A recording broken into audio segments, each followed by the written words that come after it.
আজ পবিত্র শবে রাতের নামাজের রাত। আশা করি সকলেই নামাজ পড়বেন, তোবা পড়বেন, বেশি বেশি তোবা করবেন, খোদা তাআলার কাছে হাত তুলবেন, অজানা গুনার ক্ষমা আল্লাহ অবশ্যই করবেন।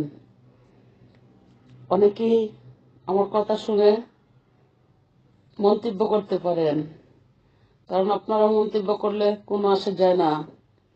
যেসব যা তা বলতেই হবে, কারণ বাঁচলে এই রাতটা পাবো, এই নামাজটা পাবো, না বাঁচলে পাবো না।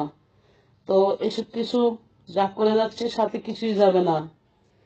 ক্ষণিকের ধন সম্পদের জন্য এসব কিছু করি, কিন্তু সাথে তো কিছুই যাবে না। তো প্রয়োজন, তাই ভাবছি, তাই করি। কিন্তু আমার আল্লাহ সবকিছুই দেখেন, কে কোন লোক, কে কোন মানুষ। দুই কান্দে দুই ফেরেস্তায় প্রতিদিন লেখা নিয়ে যায় আল্লাহর দরবারে জমা দেন। রাত দুপুরে আল্লাহ বিচার আদালতে যখন বসে, সকলের বিচারই আল্লাহ করেন। হয়তো আজকে, নয়তো কালকে এই দুনিয়ার জমিনেও বিচার হয়। হয়তো আমরা বিশ্লেষণ করি না, আমরা অন্য কিছু বিশ্লেষণ করি, এই বিষয়ে বিশ্লেষণ করি না। আর করতে গেলেও বলবে ধর্ম দেখায় কথা বলতেছে। না, আপনি আমার ভাই, আমি আপনাদের বোন।